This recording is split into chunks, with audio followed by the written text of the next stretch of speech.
Meeting. Today's date is Tuesday, July 16th, 2024. It is 5:06 p.m. and we're in commission chambers. I'll go ahead and start with an invocation. Mr. Lopez, will you give us an invocation and the Pledge of Allegiance by Ms. Davila? Please bow your heads. Lord, we ask you to please guide us in the right direction, guide the city of Rio Grande, guide the EDC in the right direction, make sure we make the right decisions for our patrons in Rio Grande City.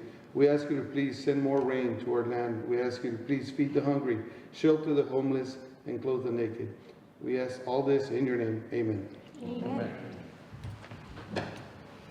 I pledge allegiance to the flag of the United States of America and to the republic for which it stands, one nation, under God, indivisible, with liberty and justice for all. Honor the Texas flag. I pledge allegiance to thee, Texas, one state under God, one and indivisible. Ms. Solis, may I have a roll call? Yes. Ms. Guillen? Present. Ms. Davila? Present. Mr. Mendez? Present. Mr. Lopez? Present. Mr. Barrera? Present. Mr. Garza is absent. And Mr. Reyna? Present. We do have quorum. Thank you. Do we have anyone signed up for public forum today? No one signed up for public forum. Okay.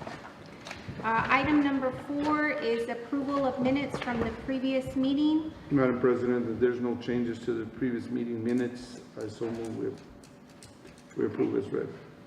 We have a motion. Do we have a second? Second.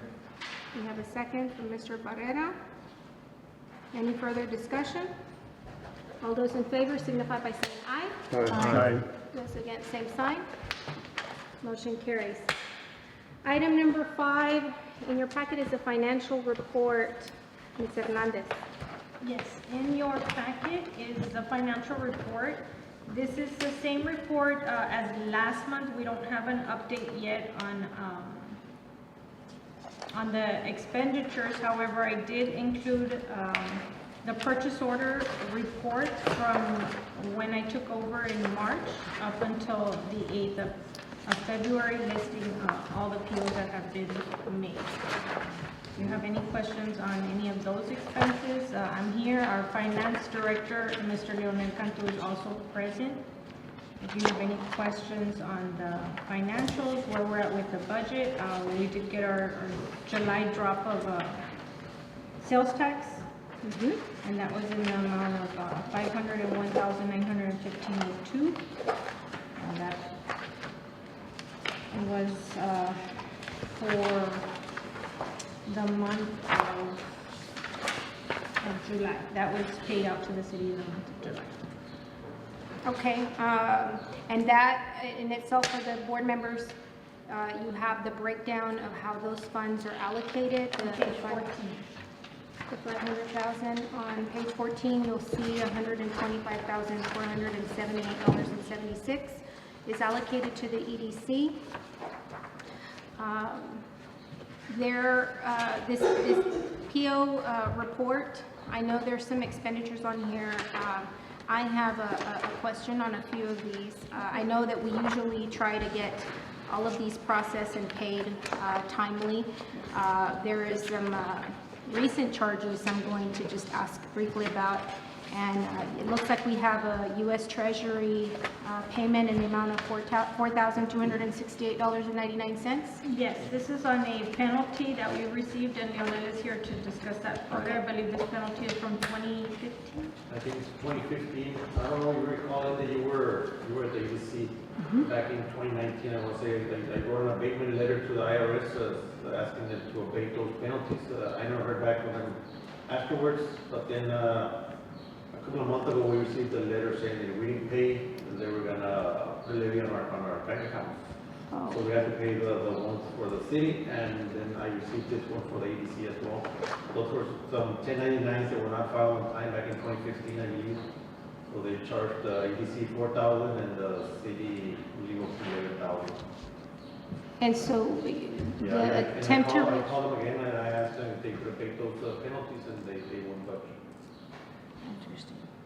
I told them that at the time there was no finance directors taking care of those things, so now they just won't, but they said that we had to pay those penalties. What's the statute on that? I mean, it's ongoing from 2015? Yeah, 2015. We received the letter back then, and like I said, I wrote the abatement letter to the IRS, but I never received the notice or anything. From them? I never got it, at least A correspondence of some sort? Yeah, I never got to my desk at least, so then, and then I just got that letter, I would say maybe like in March, April or March. Did they acknowledge ever receiving that letter? I'm sorry? Did they acknowledge receiving the letter? Yes. They did acknowledge. They said that that was not their problem. I mean, they wouldn't have a finance director at the time, so. Interesting. And so, so this, being on this report means that a PO was made on the 17th of June, and does that mean that it's been paid? It's been, I want to say yes. It's been I processed? went ahead and paid it because, like I said, they told us they were going to put a levy on the city accounts. I didn't want to take a risk on the EDCs either, so I just went ahead and paid that one. Was that like a check or an A electronic check, payment? yes, yeah. Okay, all right. Well, I don't know, Mr. Mendez has more experience in dealing with the IRS. But, I mean, when they come knocking, we want to answer, and we don't. I was confident they were Abate 'em? gonna take it away and they would give us the abatement, but I mean, I don't know why they didn't. It is, I mean, we've never paid any penalties before, so Right. they normally do away with, Mr. Mendez would know, they normally do away with the first time if you've paid everything on time and you filed everything on time before, but I'm not sure why they didn't. want to do There's it a this time. recourse, and maybe you have to give them a call again. There's a recourse called first time penalty abatement. If the EDC or the city in this case also has a clear history with them, it's very likely they're gonna grant the. Yeah, and I went through those sources, like I said, I mean, I was very confident that they were gonna do away with it, but they didn't. I mean, and as a matter of fact, I always thought that they had done away with them because I never received the notice since then, so.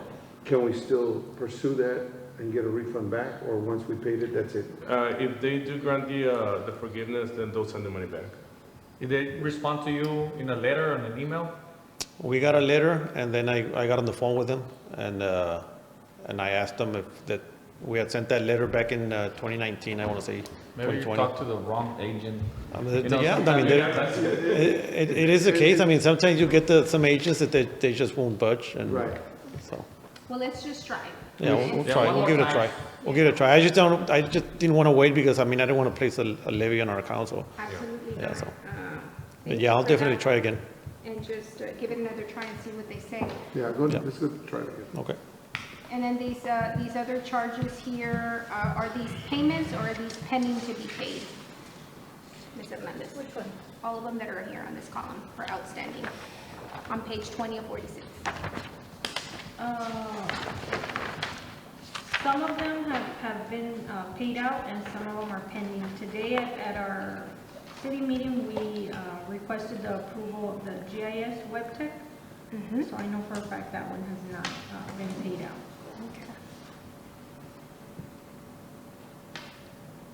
I just have a question on some of those payments. I just for me to find out what they are. So there's some payments, I guess, the vendor says card services, CENT, and there are different payments throughout this report. That's our, the credit card. That's when we use the credit card, and we pay that out to the card services. And usually what's the credit card used for? If we're gonna order something online, or, when we're registering for trainings and things like that. Do you have Usually those statements? purchases Do you are- have statements of the credit card, right? Yes. Are those different credit cards or same one credit card? So during the transitionary period, we were using a credit card from the city because the previous card was under Mrs. Guillen's name. At this point, the card has already been updated. I think we just have 2 charges on that card, and one of them was for the training. Yeah, we try to stay away from So credit cards, the but statement would be- lately, like hotels, they won't take any checks anymore, so we have to pay them with the credit cards. But for the most part, it's emergencies for here, Walmart or the hotels, whenever somebody's traveling. If you can add the credit card statement, that would be better, Sure. just to make sure. Now that we have our own credit card, that wouldn't be an issue. Okay. And the one that we paid, the web tech, That's for our site selection software that we have on our website. okay. Yes. And so we're on a 3-year contract with them, and after that, it'll be year to year.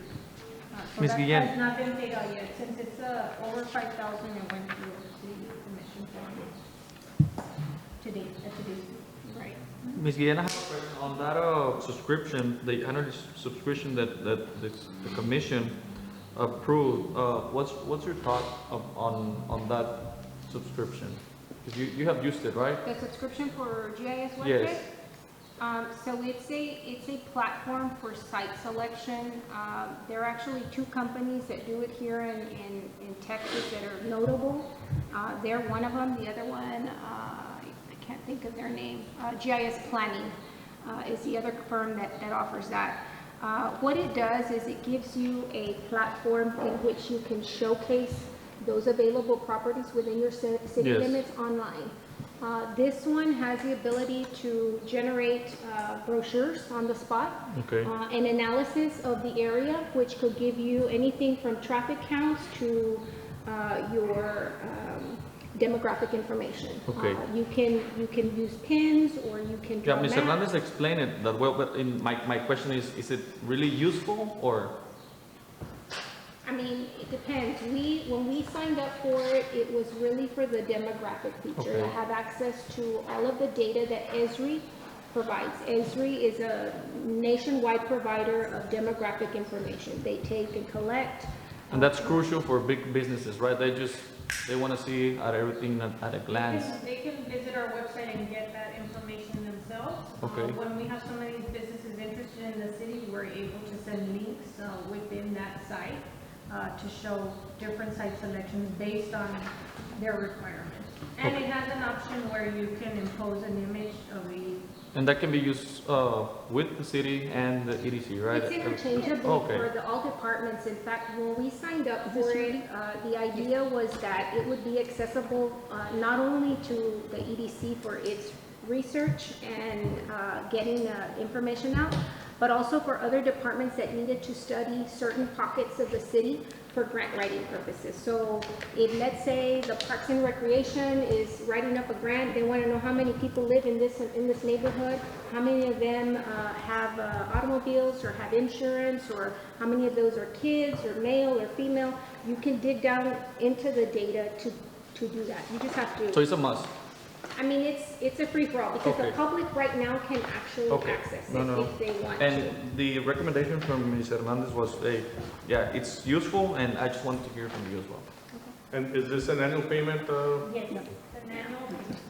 It also shows what we're missing out on, right? It doesn't show like, You get what is, your retail leakage is now called retail, Melinda, where are you?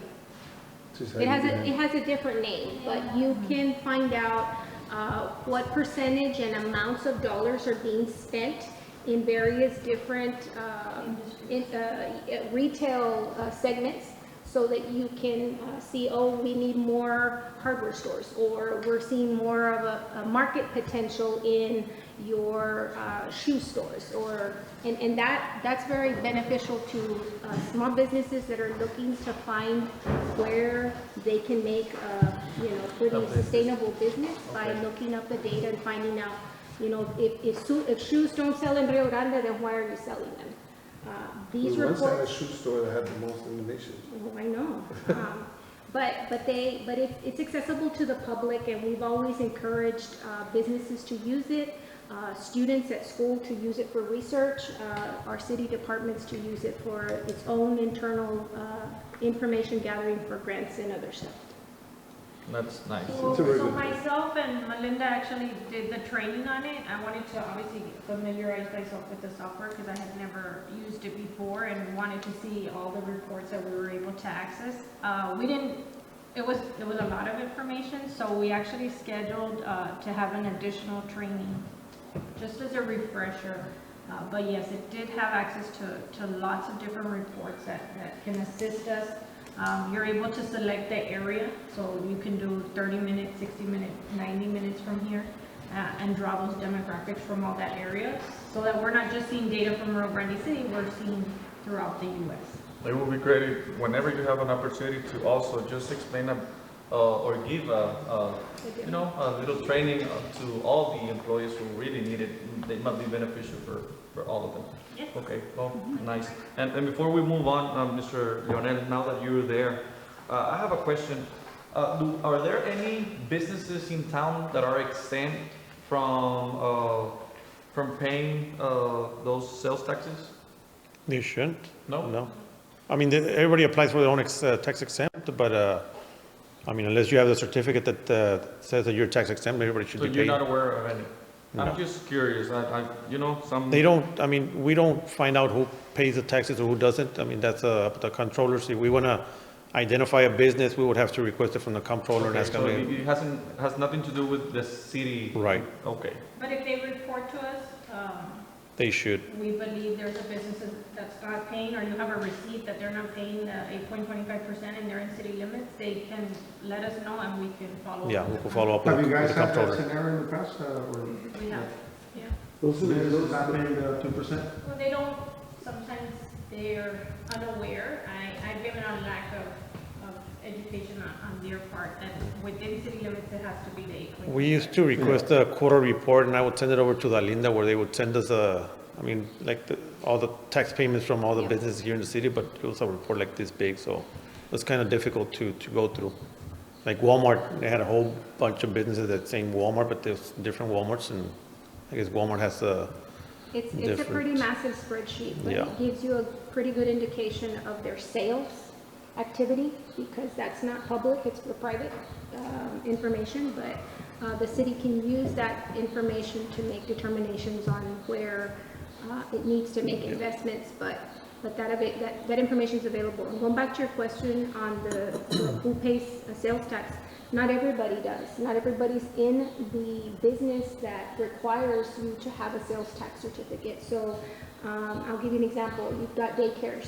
Yes. There are plenty of them in the community, and they operate their business, but they don't generate a sales tax. Yes. Sales taxes come when you have a sale of goods, Retail and store. only certain items Even are taxed. rented. Oh, that's what I meant. Yeah. The ones that are required, that are evading some taxes, I was just wondering if that's the case and we know any. Yeah. The state controller handles that. Whoever is doing the reports, or has to be doing reports, I mean, they do the same thing the IRS does. Yeah. They'll go into your bank account and making sure that, and if you don't pay your sales tax, quarterly, let's say you go a year or two not paying, they'll average out what you're selling, and then they'll levy your bank account for, been there, done that. And, the state controllers is tough on that. And they want to make sure that our communities get the money that they deserve from. And that the people. state, because the Yes. state The does state. the collection of the sales tax, and then they collect our share for the Yeah. city. What's really important, and what we learned, going back to David's question earlier, is that as our city limits change, they, as in the comptroller's office, needs to be aware as well, because maybe you're in our city limits today and you're paying 6.25, but tomorrow you're in the city limits, and guess what? Now you have to pay those additional or charge those additional extra 2 cents. If you don't notify Austin that has changed, they're gonna continue to collect the 6.25. And the one that ends up losing out is the community that doesn't report that they have a business in their city limits. So it's important that as we grow our limits, that we're informing Austin so that they can update the information they have and collect Correct. accordingly. Even those businesses that are closed and did not close their sales tax, they're still required to file a sales tax return, a sales tax report and pay the $50, I think, minimum. And, you know, this is, And that makes a question maybe to planning and zoning department. I guess when a new permit is issued for a business, are they requiring for the business to, if he or she is required to have a sales tax permit? Is that something that the city oversees them? Yes, it does. Part of the occupancy permit. Yes. Is part of it, Before so we it's part of issue it. the occupancy permit, we ask, they have a sales tax, and we ask to see it, because sometimes they have the same business in Sullivan City or in Alpha. We want to make sure they have a Rio Grande City address within the corporate city limits, not just Rio Grande City outlet and all over. Thank you. And lastly, just one more question on that list. Since it's an individual, just, there's a payment of 1642 to Oscar Gonzalez. Was this service that was done? That was, so we had an issue at our Main Street office with the AC. Okay. Yeah. So he actually went 3 or 4 separate times. We had a rodent in the roof that gnawed at some I of wasn't the aware. wiring, so It was something bigger than that. I don't want to say it nicely. We had a somebody, friendly gift, Because the something that was unit, very hungry. right? Yes, the unit is. that wasn't the problem. Yeah, It was the damage that was done by that correct. extra frame. Vermont.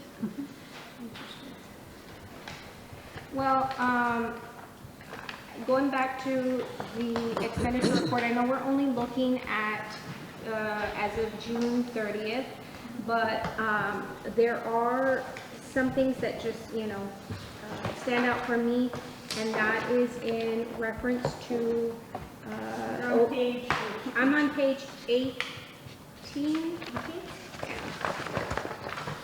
Actually, you can go, to page 18 as an example. So you have overtime there. I know that the city's very careful about overtime, so I'm certain that at the end of the fiscal year, it'll all balance out. But it's important that we try to monitor the time of personnel so that we're not overextending ourselves on time where it's not necessary. so my position on that is, we've had a lot of events, and where we provide the option that you can flex your time for some of our hourly employees. They did come in and work in the weekend, and I believe that they should be paid for that time. Oh, absolutely. Yes. You get paid So, for every. we have our Main Street markets that happen for several hours in the weekend.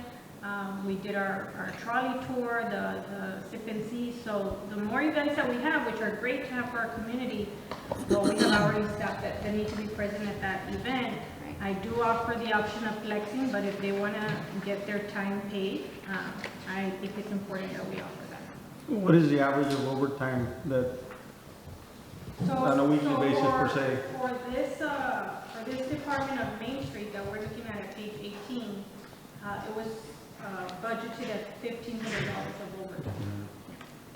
And we're at It will be a good idea also, Ms. Hernandez, to include the overtime report. Sure. So we're. So hour-wise is what, So, on a weekly basis or monthly basis? It's just probably don't depending have on anything. when we have these events, and she also has Main Street meetings that occur after 5, so just depending on what we have scheduled for that.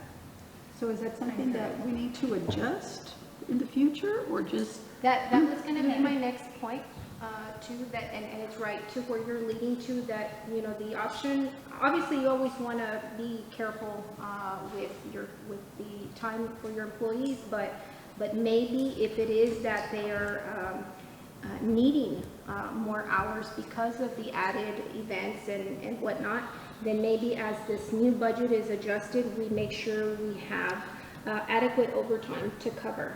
But I take the more conservative approach wherever possible, I think that would be a solution to that, because right now we're very slim on overtime, even on the community development side, and I know that at the end of the year it'll balance itself out, but in the event that you spend out everything that you've got for the year, you're gonna fall short where it's most important, and that's employee pay. Yes. If the overtime is consistent on a monthly basis, well, that probably means that you need another employee. And most of the times it's better to hire another employee. It's cheaper than paying overtime. That's a good point too. Yeah, so just consider that. Take Yeah, that short into- term. Yeah, and you'll have an extra hand and probably be paying less than what you're paying more on a monthly basis. Yes, I think for that office, we discussed in the past needing a secretary for that office. to What is that manage office? some of the- It's a Main Street. Or the Main Street? Do you think, it's you, Ms. Chandra, right? Excuse me? Is that your office? Yes, correct, yes. Do you think you need an extra hand there Depending for like example what? for the whole year? We're looking at the overtime and, It's how Ms. Hernandez mentioned, I guess it depends, depending on the month, depending what it is that we're doing, what events coming up. I've been here for a little over a year, and I've noticed that there's some months that are a little bit busier, especially, for example, in case of the fall that's coming up. Other than that, sometimes it just depends on the month. so you can say part-time maybe? Maybe I was gonna say maybe part-time. A part-timer? Especially what I did notice last year, it's the beginning of the fall through the end of the year. It's kind of a seasonal, like during the Correct. holidays. Yes, And And then, of course, our markets now, we're having them every 3 months. We're not having them monthly anymore.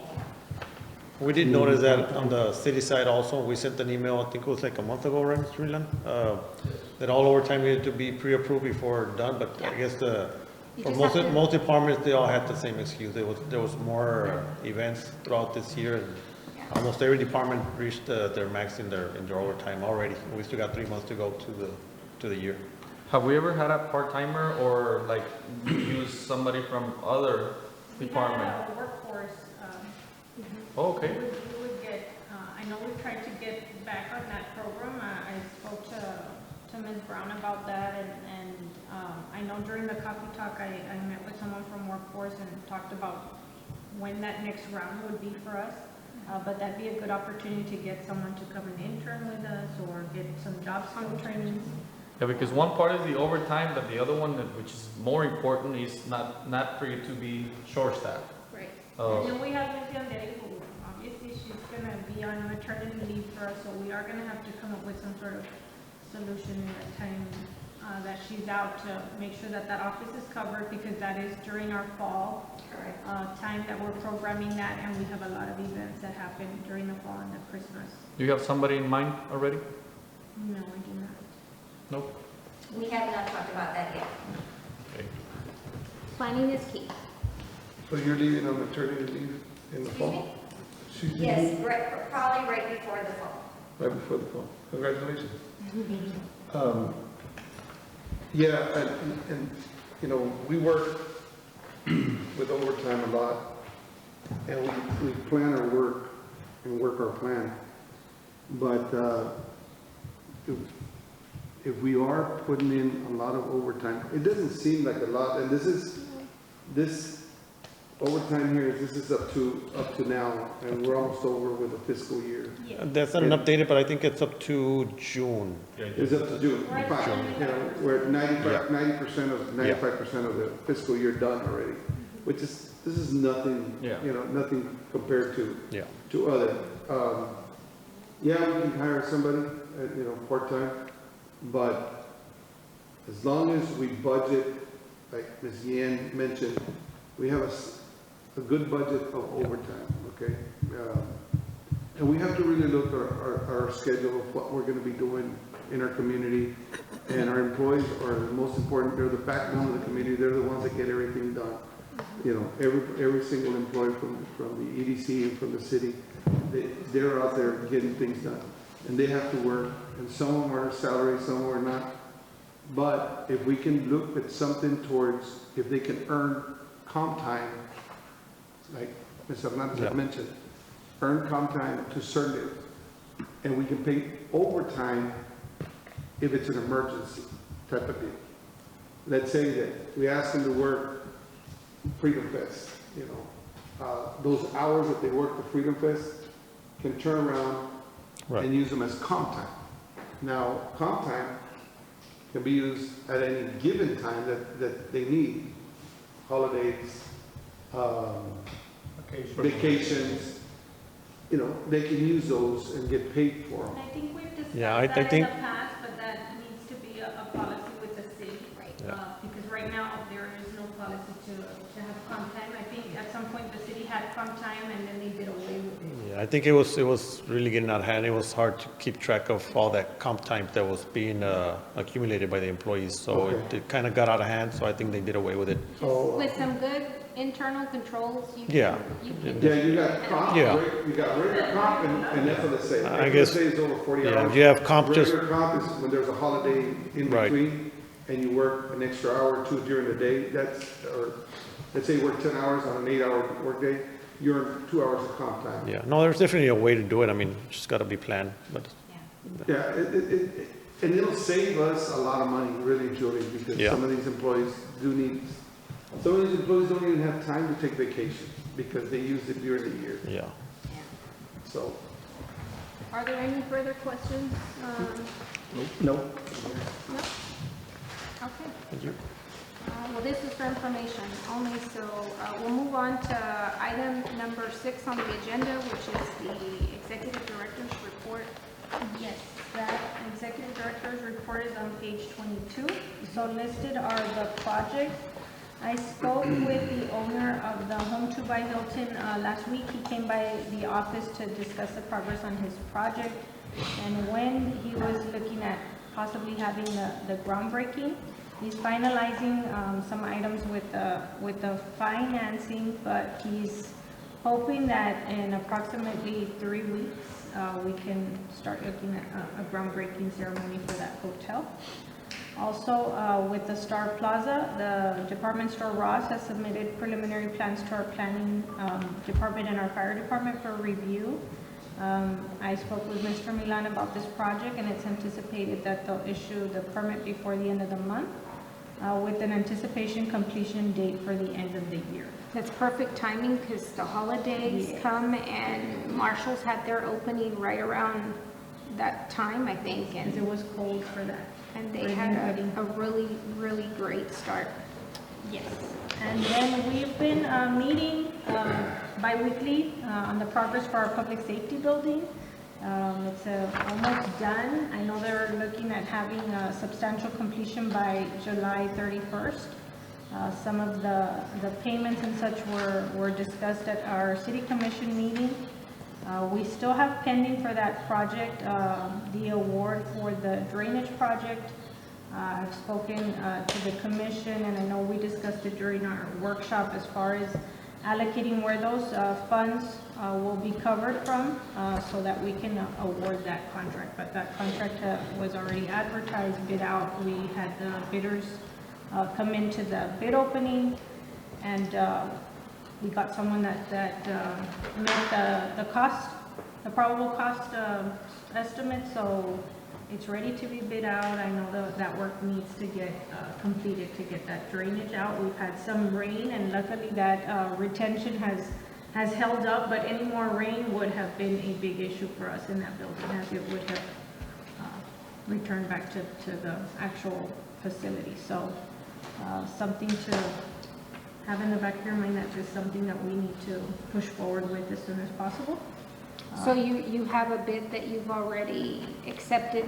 We have not accepted, or You had a bid opening? we had a bid opening, we had bidders. The engineer team made a recommendation for the lowest bidder. That contract needs to be awarded through the city commission. But before we're able to push forward with that, we need to determine where that cost is going to get paid out of. If it's going to get paid out of this EDC, if it's going to be split with the city, if this is something that the city is in charge of, I know initially, the EDC covered the engineering costs to get this project ready for bid, because for the most part, our EDC was responsible for the utilities, the offsite utilities for this project. However, we were not anticipating, that expense of the drainage, if you recall, because the plans were that, there would be another building behind that that would, carry out some of that drainage lines into the creek. Since that project did not come into fruition, that property is reverted back to the EDC at this point, and we need to continue that work in getting that drainage out to the creek. You make a note of drainage improvement costs to be discussed with the county. Is there an update on that? Yes, so during the workshop, this project was discussed, and I know Ms. Beaz, I don't think she's here in attendance, she was tasked with following up with the county. Apparently there's some funds for drainage improvements, and we're going to make an attempt to see if they'll provide some funds for this project, but if not, it's still something that needs to get done as soon as possible. My recommendation would be that you talk with Ms. Benavides at the Stark County Industrial Foundation about that. I've had conversations with Judge Vera about those funds. Okay. It's What did you say, Judge Vera? we're on the record. No, so what they have is a pretty good fund for drainage improvement, but he's been very adamant about making it a countywide plan for drainage, and as of yet, I'm not aware that they have spent anything on that, but the moment you release those funds to a project, you're going to put them up and available for each precinct of the county. That makes it a little bit challenging for him to try to accomplish the county as a whole. I mean, those are county funds. We'd have to talk to the judge again, but I would talk to Ms. Benavides and see what has changed since we've had those discussions in the past, because I know that when we initially started, I think it was the St. Ives project, we had thought about using some of those dollars, and it turned out we used EDC dollars instead for completing that drainage. Is that money available to the city, or is it just for the It's the county? county. So the county levies a tax for this, drainage. okay. Yep. Yeah, that was my But we pay for question. that as well through, Well, because I've been in some of, properties within the city, we're paying that tax as well. okay. But it's at the Because I've been discretion at of some of the meetings, and it seems like they're just trying to alleviate the drainage elsewhere and not, for my, going to the meetings, I see that they wanted to put that towards rural areas where there's where they need a lot of proper drainage. Actually, a few years ago, we asked for a drainage study to be done here in the city of Rio Grande. And they were gonna go in conjunction with the county. I think that's what they were gonna spend money on. They were gonna go in conjunction with the county, but up to date, I wanna say it's been 3 years now. That was my question. How long has that money been? We've been paying on it, time. we've been paying it on our tax For a long time. for a long time. Yeah. It's very minimal, but we've been paying on it for a long time. And I had asked for a drainage study because the drainage study is big for anybody to come in and do business with Stark County and Rio Grande and Roma and Gruya. Anybody that wants to move in, they want to know, how good the water Infrastructure, flows, yes. the infrastructure And is. the county how- has done some But it studies hasn't with some been of the done. engineers. There have been some studies, but I don't know, they haven't moved on them. Because think- I've been I at think- some of the meetings where they presented, I think some engineers some of presented. the land development, they do their own drainage study and stuff like This that, was but a- not the countywide or citywide. There was one done from the county because they started they were trying to bring, from the west side of Roma. Uh-huh. Is that Loma Blanca or Yes. something like that? They were studying, and I think they presented something, I think, up to Alvarez Road. Yeah, I think that's the pocket of the major problem in the county. is And out that's there. what they presented. There were some engineers that came in and they made a presentation, and I don't think anything was, well, obviously nothing was done. I think that's one of the things that we really need to push for in conjunction with the county. Talk to Ms. Benavides, see if we can get a drainage study going for our area, you know, because that only helps us how we're gonna proceed with. Sustain with the growth. Yeah, with how we're gonna proceed with growth, you know. A lot of concrete's is being poured out there, you know, and I see it on 3167. I see it on 3167. I see it You in know, our those little developments. drainage ditches that TxDOT has there, you know, they're not gonna last very long because of all the concrete that is being built. So they're gonna overfill one day, they're gonna overflow one day. So, you know, we did ask for that drainage study for And now that different you areas. mentioned that, the Midway, you guys, TxDOT has a drainage there and it's all clogged.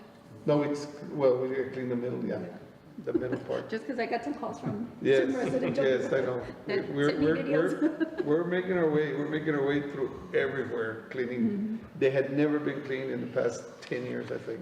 But yeah, the drainage study is good, and that's one of the steps that, you know, in order to attract more businesses, more, Well, before that, just making sure that we're gonna have the support from those monies. I mean, right. imagine doing it and Yeah, well, I mean, I think that it needs to get done regardless. Regardless. Because you need drainage for that Right. building. But as far as you know, those monies have not been used. As far as I know. don't think so. I don't think I that don't they've been think used, as so. far as I And my know. conversation with the judge about this was many, many years back, and the fund was accumulating, and he had plans for addressing the countywide. Because they do have a board. They do, I believe so. yeah. They have a what? They I have a believe board? that, I think that the drainage district has a board, if I'm not mistaken. No, they don't. They don't? They don't have a board. That was discussed here a couple of years ago. They need to bring on board, a board on board, so they can discuss any doing with that money. Mr. Lopez, so that drainage study never went through? No, actually, it was, I had. Or the money never came? Well, we never pursued through the county. We actually asked the city, I had asked the city to do a drainage study because we're working on this development here. Yes. What is this development gonna do? My question is, well, it will be for the county, like, hey, if we provide that study, I mean, you have money, I know you wanna divide them into your counties, right? Roma and, right. So based on, are they gonna take their decision based on population? Because if that's the case, look at us. I mean, this precinct, it's full of people. I think that is something that we can, I just wanna make sure, not, I wanna give it all to Roma, or 50% to Roma, and then the rest for the rest. I Well, think it's at the judge's discretion, if I'm not I believe mistaken. so. I well, if believe we can present it in that way, that look at a population, look how we are growing, we really need these, there's money available, let's work together, and I'm sure we all can have a. you can get yourself on the city, on the county commission, Okay. on one of their agendas. Or- Yeah. What is the drop dead date for having to contract this? So we've got bids, they've been ranked, they've been recommended. How long does the city have to take action on that? That's what I was gonna ask. We don't have an exact time frame. So those bids Those are bids, good for what, 30, 60, 90 days? 60 days. Oh, they're expired, but I think Ms. Hernandez called Yes. the lowest one today, Yes. right? And did he, say that it was okay? I left a message. Oh, you didn't talk to him? I didn't get a hold of. Okay. You gotta be careful because prices do go No, up. They- yeah, that's why, That's why we wanted to. yes, we've been trying, I've been talking to Mr. Hernandez about it, so yes, definitely, because the prices, I don't know if they're gonna award Honor the that same, they're gonna honor that one and we can get it for that price anymore. One of the questions, and maybe you want to look into this, I know we look at this almost at this time of the year, is how much money will we be carrying over into the next fiscal year? To the fund, Uh-huh. projected year Have it 1.7, here. at the end of last fiscal year, probably 2. No, By the no, end how of this much fiscal will we carry over? 300,000 more. 300,000. That's projected right now, that's, This is what was projected at the end of the, and this is what he's projecting at the end of this fiscal year. So with those $300,000, it's possible that you can get something like this if the commission were to act on a contract to pay for that drainage, yeah, right? yep. But I say, talk to the county first. Yes, and I also wanted to speak to legal, because I know that any monies used by the EDC needs to be advertised, and this project was not on the original work plan, so it wasn't part of the initial public hearing. But I believe it's under the resolution, the standing resolution for projects. For the drainage improvements, I'll verify, because at that point, we wouldn't have had a cost for this project. So again, it may be something that we have to provide public notice about if these funds are going to be used for this project. But I'll verify with you. Okay.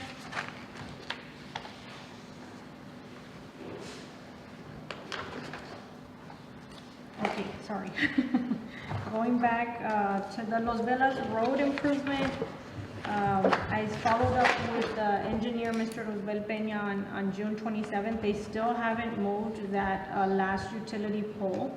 I referred him over to the planning department because he indicated they're waiting for one approval from Verizon so that they're able to move that over and we can bid out that project. So this may be something that we may run into that will go into the next year's budget if it's not completed by the end of September.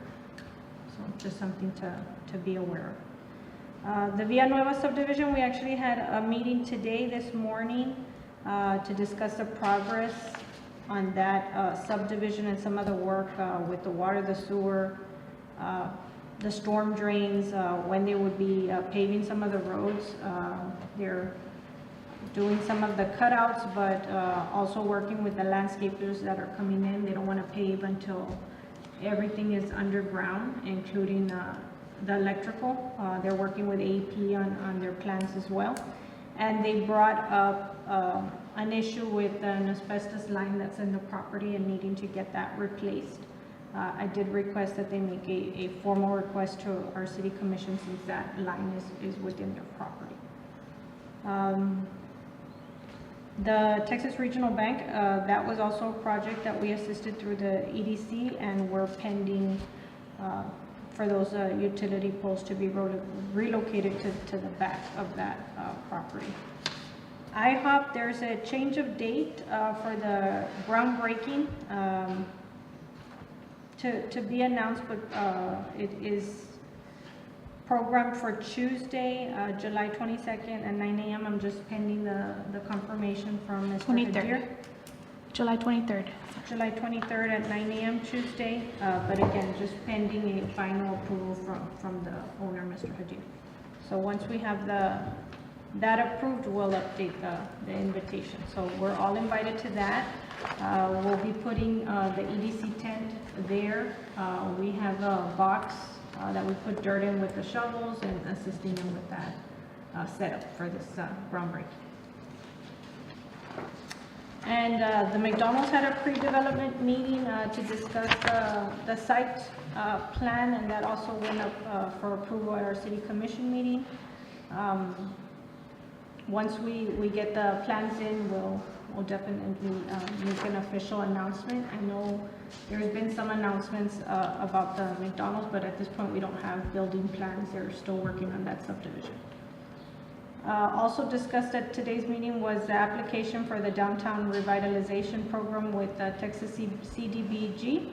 That application will be due on August 31st. It's for $500,000. The match is $50,000.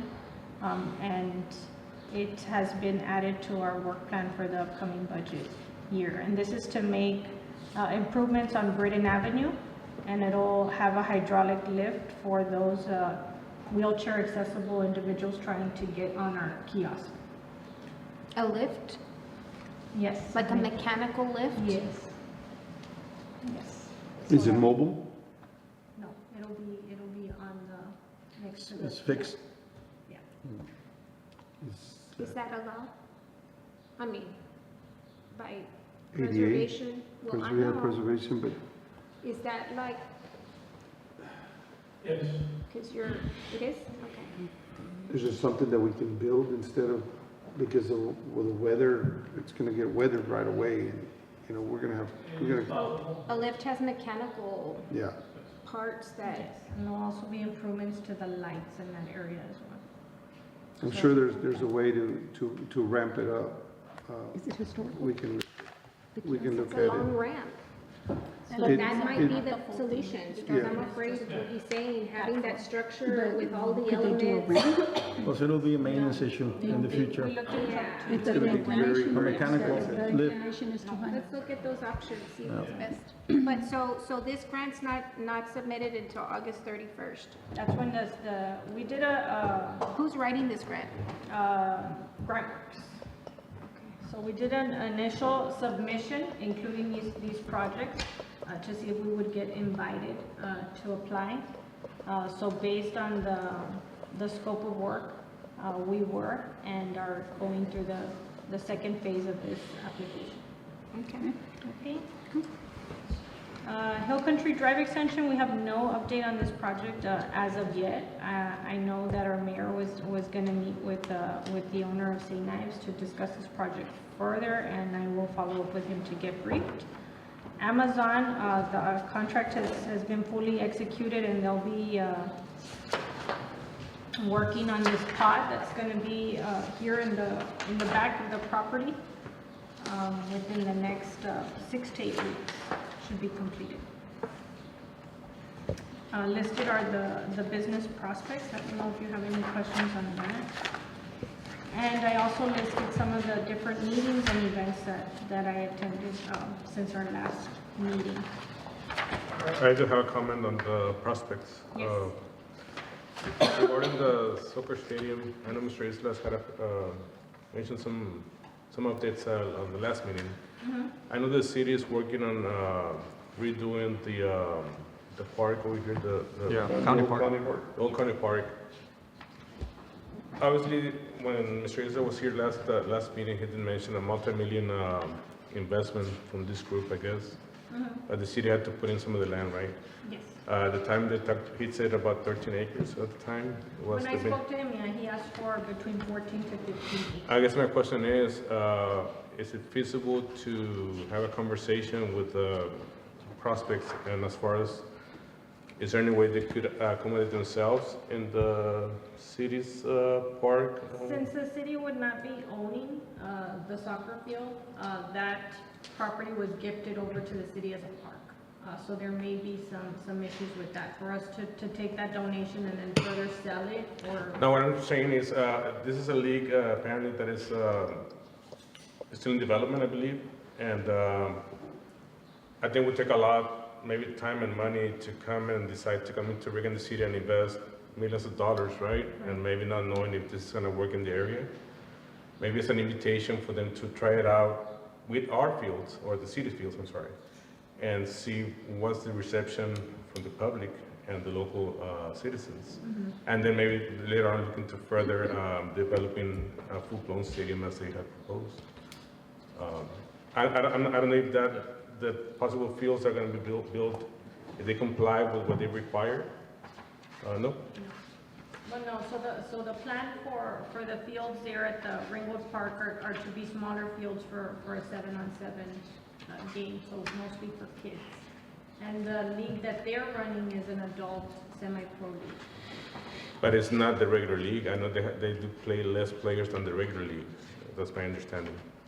I'm just saying, if there's something that maybe could be brought into the city. That's a great point, Mr. Mendez. In my opinion, I think we should add prospects once we have a serious meetings with the investors, not just because somebody says that I have investors and this is what they're bringing. I think we jumped that first step.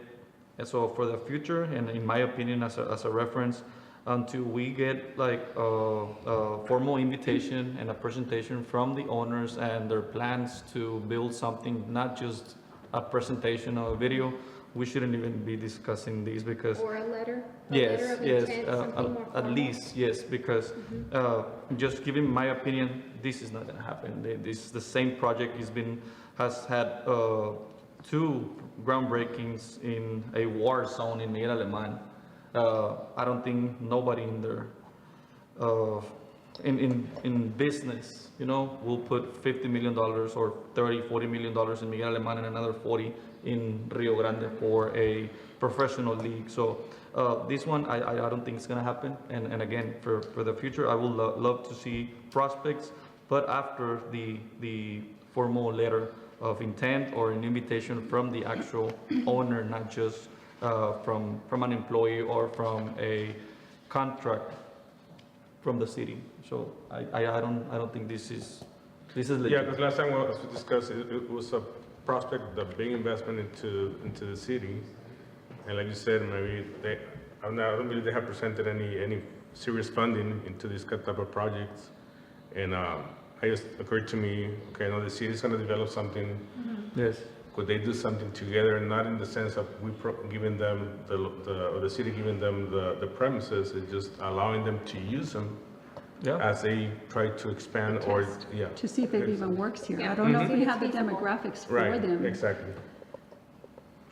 Because it's a hard, it's a hard pill to swallow. It's a hard- Yeah, To me, it's that's a the word, hard pill to pilot. It goes back to what Mr. Barrera is saying. Professionally doing. Do they have a letter of intent to come into No. Rio Grande? We don't have, You know, we're not gonna invest into something that we think that's gonna come in and it's not. So if they do come in before we even start the development of that park, yeah.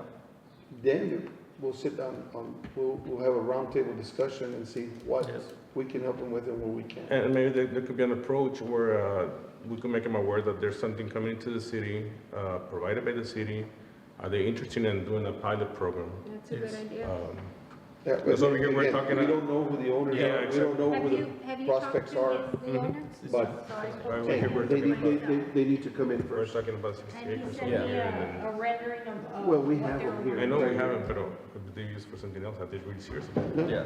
No, they're not. But have they So done the anything here? the city's about to do In the US side? in That we the know old of? park, No. we're gonna have 3 or 4 small soccer fields.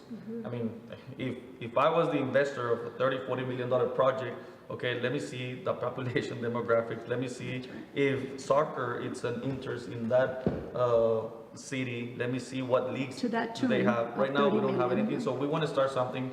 We just know that most of our soccer players go play Yeah. that's Everywhere in other cities. So we want him here, so we're working on it, and it was already approved to start looking, and it's gonna be a very good place, right in the middle, and more stuff, so.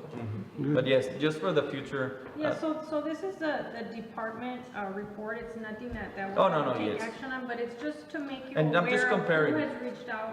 I'm to just this. comparing to the one on the bottom, remember, Yes. he came, the owner came to you, so that's, you know, hey, this is what I wanna do, show me, I'm the owner, this is what we do, these are our sales. Just as a reference.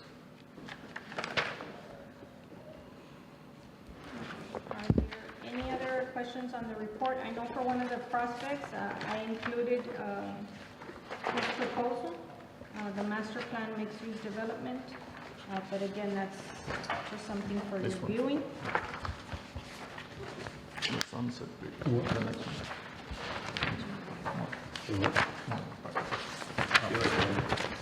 You're referencing It's after page 25. Where is this in? This would be on, Era no Era on 755 and where the La proposed, Cantera y Riverwalk. is going to start. Who's this? Oh, yeah, I saw seven. I didn't see the 755. So they're on Sunset Ridge.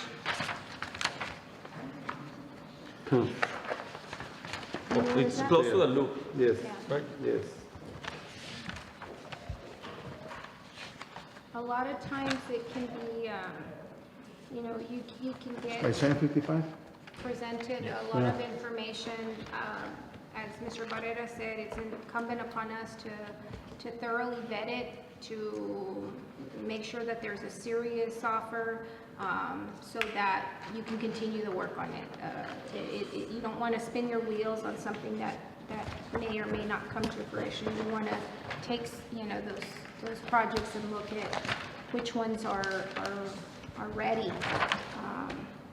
before bringing them out here as prospects. But I haven't seen this updated master plan mixed use development information, but I'm familiar with this project because it has been shared with me in the past. And then I also included the work plan. So I have on page 26, the 2023-2024 work plan. And then on page 28 is the one we discussed at the workshop. I went ahead and made the additions as discussed. Worked on the totals, and then on page 31 is the actual budget breakdown. We want to have any more discussions on the work plan, because I'm hoping that in the next month's meeting, we will have the public hearing for the work plan and the budget. Do we correct the $100,000 double entry on this? Yes, sir. And the $300,000 also, is it corrected or no? The $300,000 that we supposedly had, and then that was the money that, okay. And then I have a question, because I don't know if we put it on the budget. Well, the first question is, what's the real name of that development, the St. Knives? Because I was told that it was the Rio Village. Is it? Rio Grande Village? So the whole development is the St. Ives development, and the front property that's developed, if I'm not mistaken, is the Rio Grande Village. Rio Grande Village, okay. Now, are we planning on having one of those big structures where they put the names of the businesses and all that? So what I requested when we What's it started called? the discussion. Where the names are? The signs. It's a Yeah, signage. the big signs? So when I requested, when we began discussing the Hill Country Drive extension, and we ended up with the LOI, was that it's part of his master plan that he was gonna put that signage. It hasn't been put up, but it's part of the plat. But I requested that and some green space. At this point, that agreement has not been signed with him, because if we're going to assist with this road expansion and addition of sewer, we wanted to know what are we getting in exchange for that. But So, we do does that have like a identify deadline or no? Does he have a deadline for that? With the previous 380? Yes. No. No? Okay. And I had our legal review it to see what we could. Because that's extremely happen with important. that. And I mean, if you look at big corporate businesses, that's the first thing they do. Even before opening, they already have their big sign. Where they can advertise the businesses, and we identified from 755, you're not able to see all the businesses that are along 83, so that signage was Yeah, necessary. the good thing is if you're passing through Business 83, I mean, Well, you you'll see see everything everything. right there. Yeah. But that's something that we can request and say, hey, they're asking for it. It's included in the LOI, I'll share that with you. Okay. Included, and let's give them a call, hey, they're asking for the signs and the businesses too. Where we have a space where it's gonna be? He Do we- has it in the plat, Okay. yes. So if I'm not mistaken, it's between that Starbucks and Buffalo Wings and Rings. There's supposed to be a sign there, and also close by the Tractor Supply on the 755 side. Okay. I just have a comment on page 35, under Main Street Enhancement Project. Yes. So I guess it was allocated 20,000 for the facade improvement grants. So that would account for 4 applicants. I guess my question is, so you divided by 40, about maximum is 5,000. Yes, Is that upon the EDC policy or bylaws, that that'll be the maximum, or that's something that? That's part of our application. So at some point it was 2,500, and we actually increased it to 5,000 because obviously construction and, but it's at the discretion of this EDC to take a case-by-case basis. If there's a project that is extensive, we can go beyond those 5,000, but typically we cap it at those 5,000. But if they're doing a full remodel and you're talking about hundreds of thousands of dollars, then that is something we can bring to. And the reason I brought it up, because I mean, I've been blessed to be granted this, part of this grant in the past, and it is very helpful to the small business owners. It's just that some of my friends over here, they have related with the construction, 5,000 doesn't really do a lot. Yeah, well, doesn't go too far, yeah. So I guess, I'm glad you said, it could be taken on a per case basis.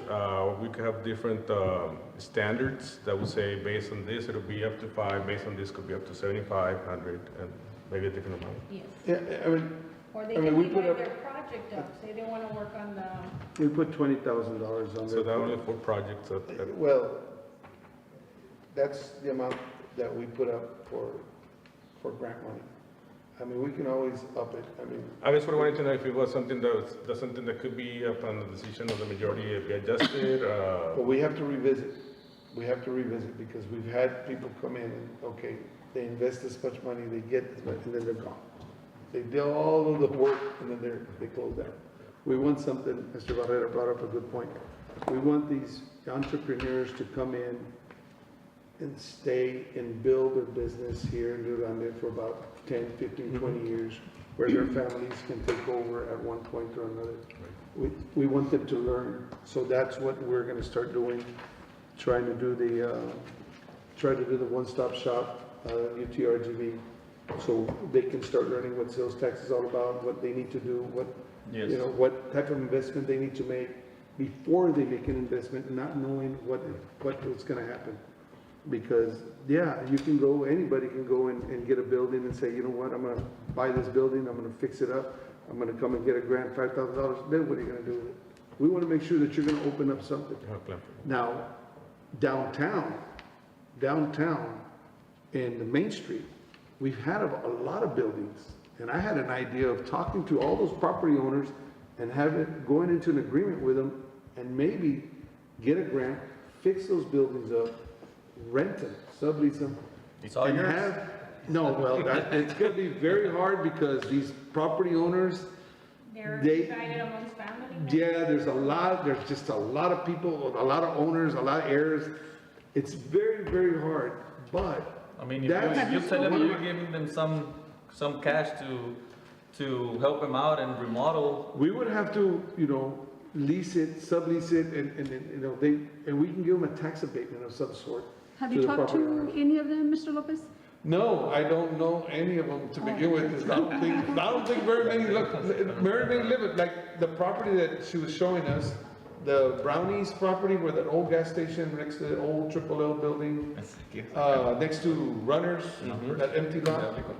Yeah, where are they? I don't know who the property owners are. We can get it. I'm sure we can have some community members that know them all, and maybe they can have good relationships, and maybe we can have a committee and divide the duties, and hey, you might know them, but they're tough, but hey, we can find out who's their family members, and we can do that. It's not about now, it's about the future. Yes. Because State Loop 195 is gonna come within the next 10 years, it's gonna be done, 10, 12 years. Our downtown is gonna be a perfect place for nightlife, to open up those buildings for shopping, and attract more people from out of town to come to Rio Grande. And then I think we need to take the steps to do that. Yes. Not just say it, we need to do that. We need to take the steps to do that. Right. I mean, we can go to the appraisal district and they have maps, you can go in, the taxes have to go somewhere, so that's the starting Right. point. Right. And we can send them, we can contact them. No, and it's something, and it goes back to the facade grants. If we do good with our sales tax, we can allocate some money to fix up some of these buildings a year at a time, one building at a time. And fix it. When I have family come in, they're just in awe of downtown because of the year on the buildings, just the sheer history. And they're just kind of disappointed that it is not. Fixed. that- should be. Yeah, it's not our diamond, but every time they come down, they're just, let's go by, let's walk, and they truly enjoy it. And it's just the upkeep or the owners, I tell them they're privately owned. Any great project needs preparation and takes time, but if we can start today, I can definitely assure you that in 8, 12 years, we can have a beautiful downtown, but it has to start. And if we all have that vision, why don't we start now? And that's what we are here for. So It takes a lot of money and resources, but at the end of the day, we could be proud of our properties and beautify the city, the Main Street, and And I know we've talked about being stricter with the ordinances, because at the end of the day, these property owners should be maintaining their own property. We can come in and assist, but we're never gonna have enough to fix the whole downtown. The main responsibility should fall on these property owners. They have this beautiful building on downtown, and they're just letting it. We can, the property owners, if they want to invest, a lot of them do have money to invest into it. We can give them tax abatement, we can lease it for them, if they want to make the investment. We can look for somebody to lease that building, and they can make the investment. Not so much us, but we can help them with a facade. Yep. Well, let's look at some Main communities. Street program, you've got work to do. Yeah, let's look at some communities and how they're, look at their ordinances and see how they're addressing these challenges, because we're not the only ones unique with this problem. And also maybe even look at the financing for some of these projects. So I think several years back, we went to Laredo and they presented on how they had a whole taxing district just for your downtown, so it's reinvested back into the downtown area for development. The return on investment was phenomenal. Once those buildings were upgraded, there is no better investment out there than investing in what is currently existing. It just needs that support. So I think the city of Laredo, together with their Main Street program, put on this information where they had experts come in and talk about those type of financing tools available for districts, historic districts like ours. Are there any other questions on the budget work? Just one more. I was unable to attend the workshop, but I was given the video, so that really helped. Appreciate it. Going back to page 31. Personal expenses, basically salaries and benefit costs. Do you see it fit or appropriate to keep it at the same as the year before? As far as implementing some employee raises, or? I don't know what the city is doing. I mean, usually on my end, usually wages they go up every year. Yes. That's where I'm coming from. So I don't know if It's hard to give myself a raise. But Definitely, if I as just far use- as the support staff, I would be open to providing some incentives. I know the city is going to organize a committee to look at the salaries of all the city employees. So I'm sure they'll take into account some of these positions as well. We're not on a pay scale, and we need to be, just so that the pay for all the employees is fair and competitive, and we're dealing with the cost of living increase. And I know we have some employees that definitely deserve a raise in our department, yes.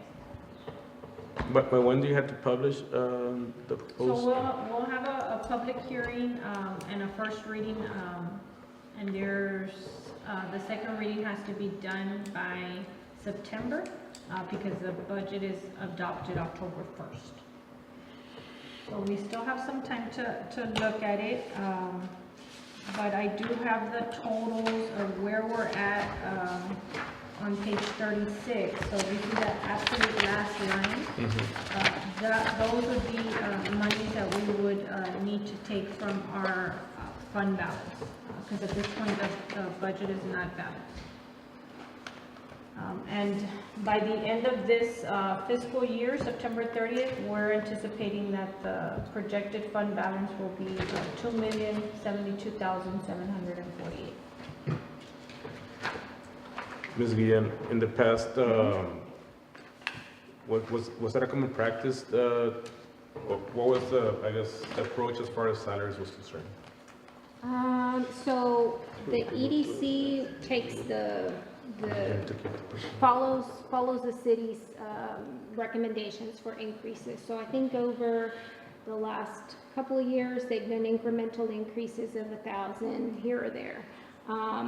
Those that have had their, pay increased, it's by position or, I'm not sure. I know at one point the city looked at its pay for employees based on a recommendation from the Department of Labor. They had I think it was, not sure what year it was, but they were going to implement an overtime pay for employees that did not have a certain minimum salary a year. And I think it was like 45 or something.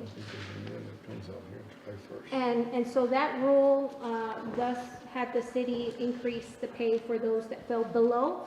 Otherwise, they would be hourly employees paid at time and a half for overtime. And as we just discussed, we have a lot of overtime. So there was that increase, but over the years, I mean, Mr. They did Milan a can. dollar increase for all the employees throughout the board last year. Yeah, it's, So that's the last time they got Are it. those increases done yearly or, they're done across the board. but yearly, like No, every year? no. Or It's based on the discretion. It's Just based based on on the discretion, so- revenue for the city, so the Okay. city has to have funds, like Leonel, who's not here, would probably tell you that last year he made the case that they had some funding available, and the commission chose where they wanted to put that money, and they put that money into the employees. So thus, we were able to get the $1 an hour increase for employees, but it's at the discretion of the city commission. what about evaluations for employees?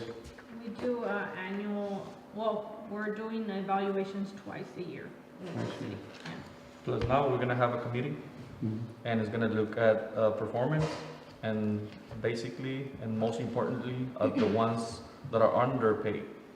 Now we're gonna have a committee that's gonna listen to them, and also the director of that department will make their own recommendation and see if we can put him at a better salary. There's some very important employees that are just making $12, $13 that they deserve 16, 17. So we're starting this committee next week. Well, cost of living has gone up. Oh, yeah. significantly. Yeah, that's why I brought it up. Yeah, There's a and- salary goal, that they should follow, the city should follow a salary goal where Yeah, but it's very difficult for an employee just to come to the human resources director and say, hey, I want an increase. Well, go to your director, and then if you're not in good standing with your director, your options are pretty much limited. So now, several members of the commission and others will be part of that committee, and we have identified several that really deserve a raise, so we're gonna look to their stories, and then we're Be gonna take it based- from there. Based on their performances, Yes, sir. you know, and their duties. Yes. Yes, If you and, have employers that have come into the community, they're paying upwards of $16 an hour just to start. Yes. And so when you look at our employees making $12 an hour Yes. and hard labor, Yes. it almost seems like they can just get an indoor retail job and Yes. earn 15 just to start. And that's 16. the reason, we wanna listen to them. That's Well, good. it's important to have happy employees, you know, when you pay them appropriately, you're gonna get more off of them than if you have them on a low pay rate, so that's a really good.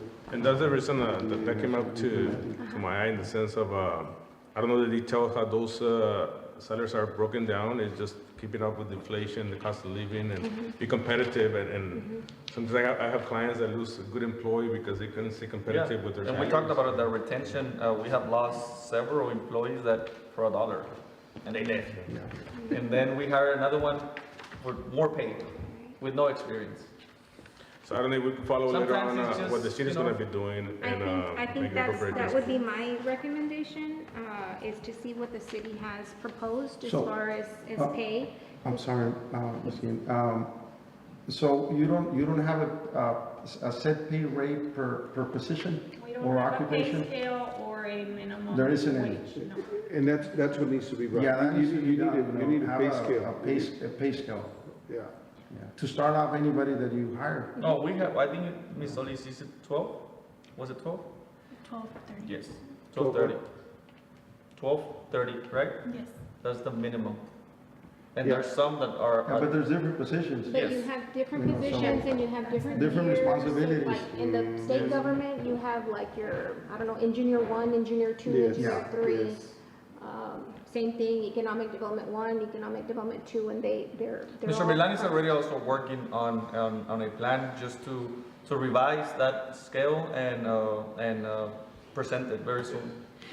So So if I may, the whole point is not to do the dollar across the board, because again, you give a dollar across the board, not only takes a lot of money, but also the dollar goes to the people with the higher salaries too. And it's discouraging for the entry level employees. So it's to evaluate the lower paying and like Commissioner Barrera said, to retain people who, you got people with certifications, we have lost people with certifications, with valuable, hard to get licenses because of, being underpaid. And that's one of the recommendations that I had thrown out, that if you look at your budget, and let's say the EDC has $180,000 budget for salaries, okay, $180,000. And we set aside $18,000, which is 10%, $18,000. Yeah, it's about 18,000, right? Okay.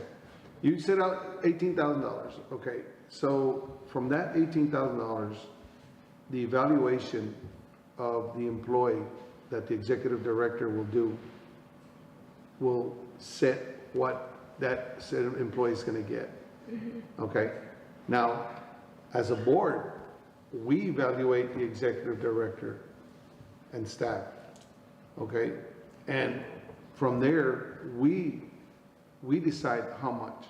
It's not a dollar, Melinda can get a $3,000 raise a year divided by 12. It'll increase. It's a merit, they say, a monthly merit or one-time merit. It depends on their evaluation, and that works out because, like you said, you give $1 to a $12.30 earner, and then you give $1 to a $30, hey man, I mean, come on. It just, but there's a way that you can do it if you separate each director should be able to evaluate their employees and recommend this much, and you're giving them so much, okay? But then again, it comes back to the pay scale, where we're at. Right. If we want to have, we have these guys that, again, I mentioned it earlier, the guys that are out there in the heat, the guys that are out there, they're the backbone of the city. They're the ones that are trying to keep the city as pretty as possible, mowed and cleaned and everything. But then again, we've got the folks that are in the office running numbers, and we got folks doing, there's different areas of the city. But if we divide that money amongst all the directors, this is how much your salary goal is. We give you so much. You figure out how much you want to give to each employee. Not all employees are going to get because their performance is not there. There's only so much you can give. But there's ways to do it. There's just a lot of ways to do it. And when you give 1,000 here, 1,000 there, just throw out money just to use that money, I don't see it the right way. I see more deserving employees that don't get anything than others that. Yeah. And that's why we're doing that committee. And that's important, and I'll just close with this. So I know that for the EDC, pretty much structured its pay to set it off with the employees that we hired. Some of them were already with us, but with the anticipation that there would be a cost of living adjustment, and that's not something that, and I learned very quickly, that's not something the city had planned for. And so therefore, that never really came about until whenever the city had extra funds to give. And that's not uncommon. There's businesses out there that just can't afford to do a cost of living. But I think for the city, whenever it structures its pay, it's taking into account that cost of living adjustment and also its revenues. I mean, I think that the EDC has seen and the city has seen incremental growth in sales tax that could validate for some additional pay, but it really comes down to what the city sets as far as how that's going to be paid out. If it's going to be paid out como hermanitos, everybody gets $1, like we discussed earlier, or they're going to take that pay scale and evaluations and do it in that manner where those that deserve it the most get it.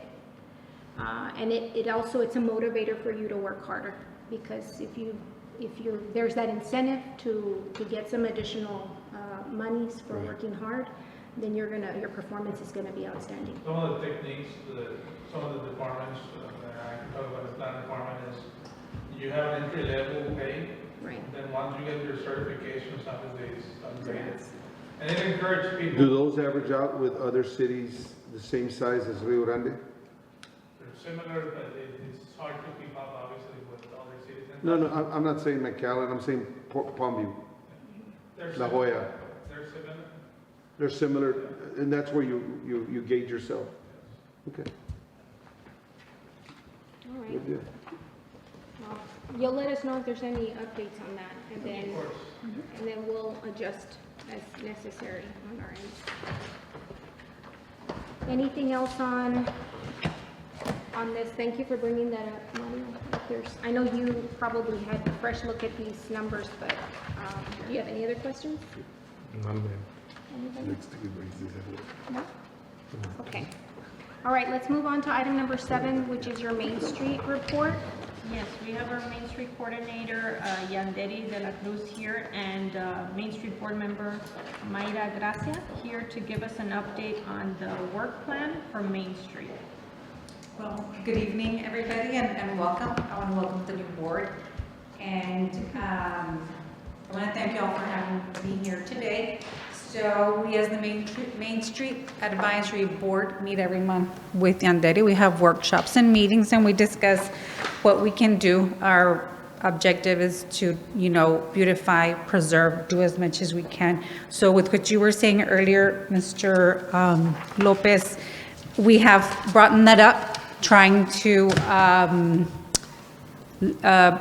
invite the building owners. I know Dalinda helped us with something months ago to educate them, to give them options. At that meeting, presentation, we were talking about the grant. So we are here. If that is something that we're gonna do, you have us to help you and agree to contacting these business owners, building owners and business owners, giving them options. You're not using your building, lease it out, sell it, and planting seeds to people that are interested in opening businesses. We need to bring in commerce to downtown because that will help preserve the area, making it move, bringing in people and stuff like that. So we are here as the advisory board and Yanderi as a coordinator to help with that idea that, like I said, we have discussed it and we do agree with that. So I'm going to update on events that we had worked on for the month of June. One item that we work on are the downtown floral pots. So new floral pots are updated based on the seasons. These were replaced last month and we will be updating them to fall colors. The cemetery bows, those are also updated upon the season. Ms. Yanderi de la Cruz replaces them. She actually makes them and replaces them with the help of some of the Main Street Advisory Board members. The trash can inserts, again, it's part of, what people see. And, we like to let them know what's going on. Sometimes we do advertisements as far as market days and stuff like that. I know, have we done the market days advertisements or not? These actually, we have another site on the back. Okay. So when we take these down, we're gonna put those other ones and on those. Sometimes we use them for advertisement on events that are coming up. So these were the new ones that were just purchased, and they will also be replaced upon the season, so they will be replaced this fall. Our downtown banners also, we were in need of new ones. Again, that's what shows people who we are, what downtown is. Those have been ordered and will be placed as soon as they come in. So our successful event is Market Days that we have every quarter. Very successful this past June, and we are starting to plan for the month of September 14th. The Main Street Spotlight videos, again, we are here to help local businesses in the Main Street area. So Yanderi and Melinda visited with Extreme Party Place, Texas Cafe, and InStyle Beauty Salon. Melinda just posted the Texas Cafe one today, and we'll be posting the other ones as soon as they are done. The trolley tour, they had the first sip EDC trolley tour this past month, which was a great success. So we are looking into organizing a second one in the fall, and they are also still continuing with the regular trolley tours. Yandere is also responsible for submitting a quarterly report, so she did submit that as well, as far as like an update of what is being done,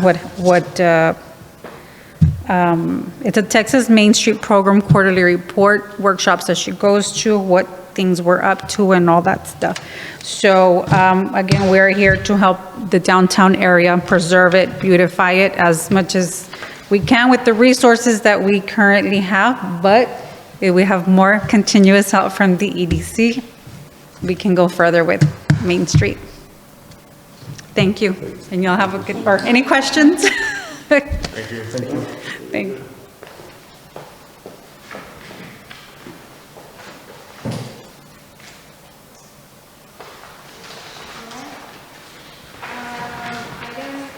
Being no further questions, we'll move on to item number 8, and that's a presentation by USDA. Yes, so Mr. Luna sent his apologies. He wasn't able to come in person. When we discussed having the meeting today, he notified me that he would let me know for sure on Monday, but we need to post the agenda. I did send over the questions that were brought up during the workshop, and was provided the following answers to some of those questions. So the first one was as far as the deadline to complete the business incubator. So he indicated the $300,000 grant was for the land acquisition as part of the EDC's request to build a business incubator. This agreement was approved in 2018. All deadlines have passed. Some extensions were done due to pandemic, then supply chain issues, the cost of material, but we have not received any update timeframes on incubator, and hopefully this will be addressed soon. So I asked if there was an opportunity to apply for additional funding. He said you can apply every year for RBDG funding during the December through January months, and that average awards are around $300,000 depending on number of applicants submitting. Also asked what would happen if we would sell a portion of that property, since it's 5 acres. He said if part of the property is sold, then a prorated portion of the grant will need to be repaid back to USDA. I asked if there was any specifications on the size, square footage of the incubator. He stated the incubator size is what you, the EDC, decide is going to be. It is different. If it's different from the original scope of work, which he forwarded that over to me, then we would amend the part of the scope of work. Again, the last question I asked him was if there was any parameters that we needed to meet to operate the incubator. In other words, are we set on having to charge a certain amount based on square footage, or how we would actually run the incubator should we move forward with building it. He said, again, it's whatever the EDC decides on operations. He said, but just to let him know if there's going to be an amendment to the scope of work. And he said to please notify him on the decisions of moving forward. I know his office has been asked about this project, wanting to know when this incubator, if and when this incubator will be built. So that is the update on that project. Let me know if we do want to move forward so that I can begin looking at that application. If it is due in December, January, it will give me some time to work on it. If we're wanting to do that, I know the other option was possibly just selling the property and returning those $300,000. Right. So, yeah. So really, it's as we discussed at the workshop, there's the option to buy it outright, to sell it and have it clear and free of any tie-in to the agency, sell it, or build on it, sell it in whole or in part. So, And I know that is prime property. right. so we could get a good amount of money should we choose to move forward and selling that property. So returning 300,000 wouldn't be too much, but again, if we are wanting an incubator for this community, we've already started the process, and it would just be a matter of applying for additional funds. I know we discussed it's probably difficult to build an incubator for 300,000. But again, if we sell portion of that property, because we don't need 5 acres for that incubator, we'd still be returning some monies anyways. So just There's take only that like into 4 acres, consideration. right, that could be used? Usable 3.5. Yeah, That's so what I was it's gonna say right now. That's what I was gonna start to very calculate. little. Because available. there's no entrance never for gonna do anything. textile. Yeah. And textile will not allow. What entrance an from? entrance. From From 83 83? No, because you got that big. Right. and You got a then right turn lane, and then you got the But creek it's there. still so- good property, it's still a Yes. corner property, and You would have to target either the medical field or maybe another, well, we have a gas station up north of there, a restaurant. They're about to have a new restaurant. Well, remember, McDonald's is locating out to that area, and that in itself is gonna Across. generate, I know. interest, and I live so, in the area. yeah. And so this land, if this board chooses to hang on to it for a bit, I think we're okay. I did talk to Mr. Gomez, who, to let him know that there's a new board with, that are learning about this. And so I said, you want to give them some time to take this information and come to a decision. We're not in any particular hurry, but I did explain there's options out there for us. We have some prospects looking at Rio Grande, and that's available, that's an asset that we can offer. So we're not in any rush to have to do it right away, but we need to think about it. And especially if we want to construct anything on it, those funds are available to apply for. Some years it's very competitive, and some years it's like, please apply, because we don't have enough applicants. Roelio is usually really good about giving us that indication, but I say, if it's the desire of the board to build, then we should start exploring that application. And there will be a match also, and they're gonna want construction figures. They're gonna wanna know what are the building specs and how much is it gonna cost? And so we have to be prepared with all of that information when we apply. Well, I think that's something that we should know first to see if it's something feasible for us to move forward. Have some plans drawn or preliminary plans and then price everything out and see if it's something If it's feasible. that's even feasible, for us to do. I agree. And then if not, then we can go to the next option, which is maybe selling, I don't know. We can look and see Whichever if, comes Ms. Huh? Hernandez, if you Whichever can get comes us an first. estimate on Yeah. that. And maybe, I think I already know the answer, just if you could just confirm. So this money was received back in 2018, property was purchased around that time? Yes. Yes? Yeah, we purchased it from the city, right? yeah, that property was purchased by EDC from the city. Okay, and I guess my question is, I know, like I said, that we're past the deadline and so forth. Is there any way that this grant specifications could be amended? With these monies, what I'm trying to go to is that there's another property that could facilitate an incubator. Could those monies be transferred to this? It's already been Sorry, purchased. It's been purchased. That was a long time ago. The money's been spent. Yeah. And I asked if we could do the incubator in another city property, and he indicated no. It needs to That be done particular in that property. area, and if it's not, then we need to return those to them. Or sell it, or, they Yeah. Sell it and return them. Yeah. So, something to think about. So, But we don't have to sell it all. Yeah, No, I you mean, don't. the incubator, I think that's a great idea, to be honest with you. This is my opinion. I think it's a great idea. And we just let's say that we have 3.5 acres that are available, right? And I mean, we can use the incubator on the north side, and then we can leave these two acres or two, one, or divide them into 1 and 1 or 2 together, and we can use these for the incubator. And let's say we have a proposal of half $500,000, right? let's say that it's to complete the 5 spaces or 6 office spaces, and we don't finish it with the first $300,000, we'll wait another year, and then can we reapply again to finish the project? I think that's the best way to do it, in my opinion. And then if we already have these 2 subdivided, I mean, what if I know that there's a very well-known pizza place that wants to come, right?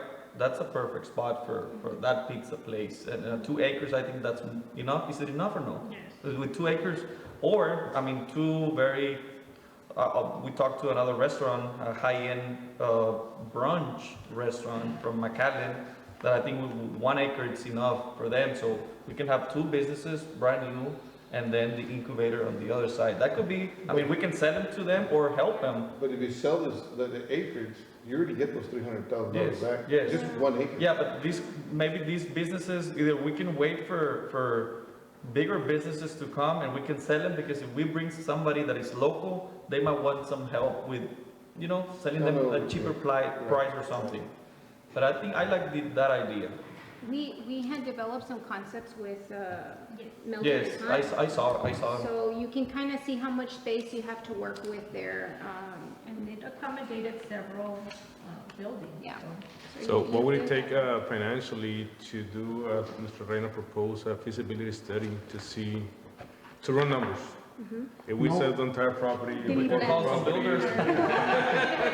Yeah, no, preliminary drawings were made, right? Or no, nothing proposed? Yes, we have For some land a out. structure, for a We building? had some But for building- concepts. Some that concept. were- Yeah, that were That's drawn. what it means, yeah. I mean, off the record, I mean, we can give you just an idea on how much it will cost, and we can go like halfway through the project. At least We build can make the it shell. Yes, just the shell. That's what they do on those developments, right? Just the shell. And you built as they come in? Yes. Yes, Build I to mean, suit. it's not, we don't have to do it in one time, but I mean, we wait. Yeah. We've been waiting for Yeah, since so 2018. the only requirement. 2 more years, now we're gonna have $600,000. Yeah, the only, so USDA has a definition of small business. So they have to have, I think it's 99 employees or less, and they have to make under $1 million. And you might want to verify that, but I think those are the last figures I saw.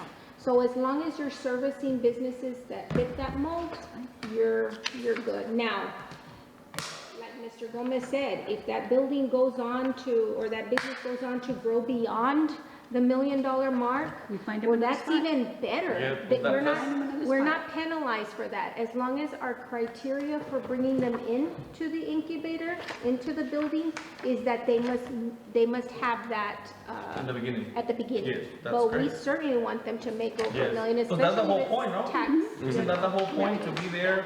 I mean, an incubator, because you're starting, Right. 2-3 years later, hey, I outgrown this facility, I'm leaving. It's time. If it's a business incubator, you're there temporarily. Yes. You're not supposed to stay there indefinitely.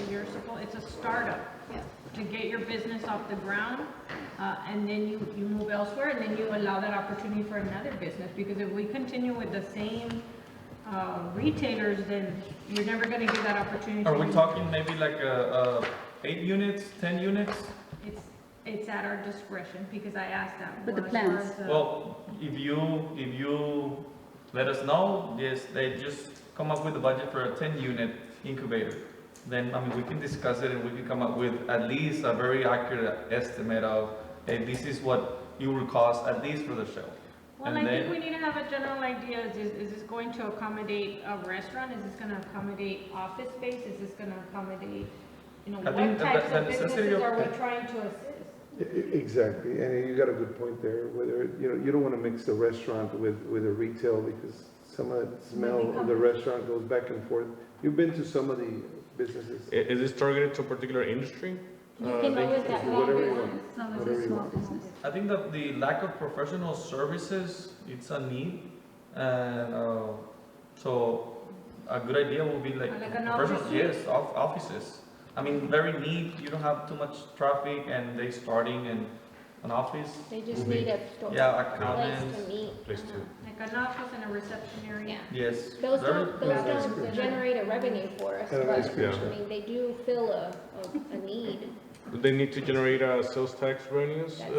That would be up to this board to decide. That is a Obviously, good point. I mean, yeah, we want to, because of course, we want to get our investment back Return. through revenues, through sales tax revenue, so it can be done that way. But also, I mean, But that's something that we can do in a workshop. We can do a workshop and talk about. and maybe look at the bigger benefit, not just Yeah. sales tax, also employment. Yeah, exactly. It's just, all we're right. here to create jobs and bring in sales tax. Sounds like we've got some plans. So as far as reporting back to Mr. Gomez, should I let him know that we are interested in pursuing the incubator, or? I'll say yes, but it's a board. I'd like to see Mr. Gomez come down and give us a little bit, a recap of how we can apply for more grants through them, Yeah. alternatives and stuff like that. Yes, And, I did ask him about additional grants, and he said you really want to complete this one. Yes. Because this might, Affect you. Right. Ms. Hernandez, would it be possible to get a preliminary drawing on the acres that you want to allocate? I have some proposed site plan I could share with you. Okay, but do you have a structure? Not yet?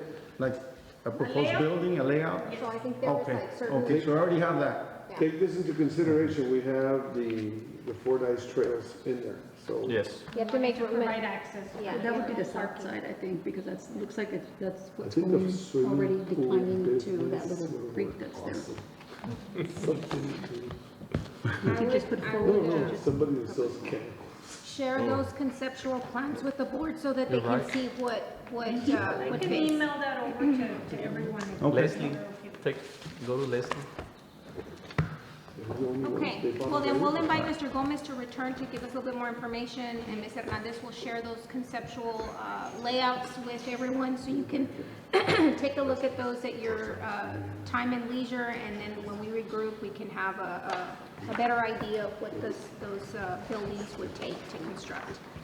Item number 9 on the agenda is discussion and possible action to amend the corporate resolution and name the authorized bank account signatories.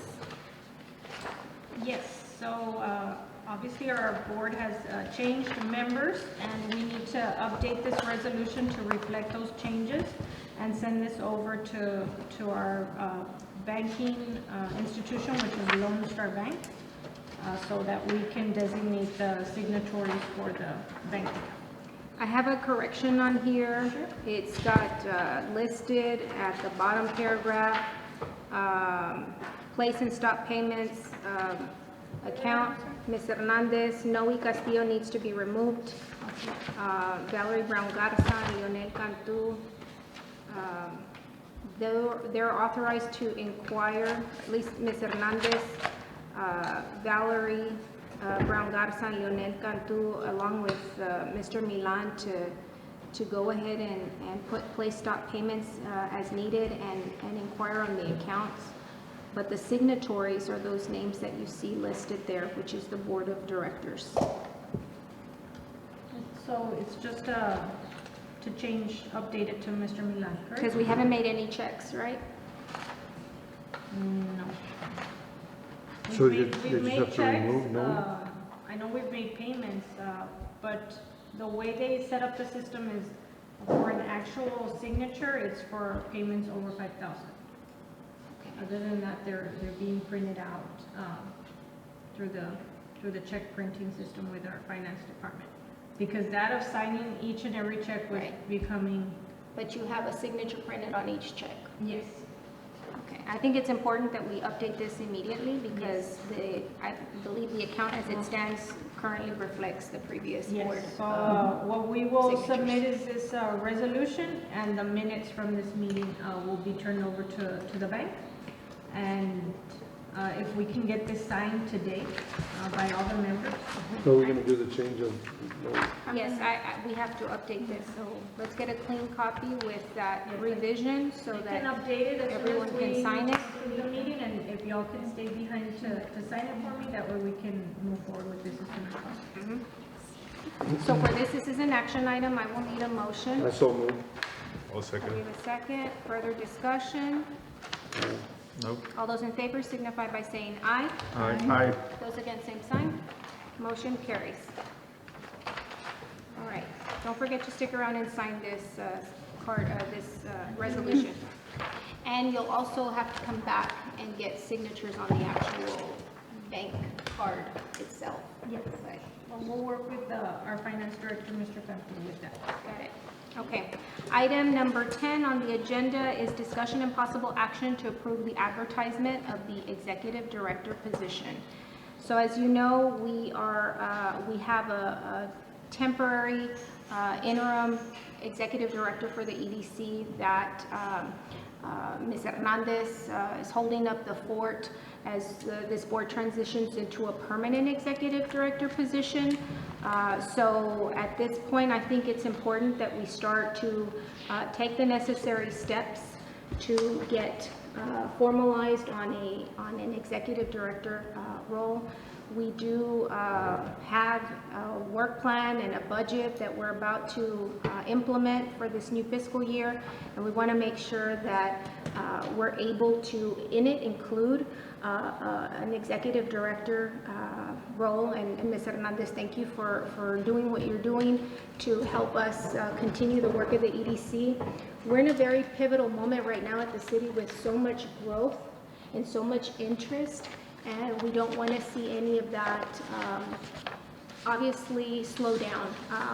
We've got some really good interest in the community, and so we want to keep our eye on that. And I think solidifying an executive director role is something this board is in charge of doing, and so we can go about it in a manner that allows us to maybe break it down into a subcommittee for a search, and that committee typically puts together the qualifications and criteria and works to get this advertised out to the public. I know that TML does a lot of advertising for cities across the state. So that's one, area where you would want to place this advertisement. But I think first and foremost, we should consider that role of having a subgroup of this board take a look at that process of formulating the actual qualifications and advertisement, and then report to the board as it progresses. This will take some time. It's not going to happen overnight. This system of forming a committee is what works in other boards, and so that's why I'm recommending it, unless you feel like it's something you want to go ahead and just put an ad out in the paper for.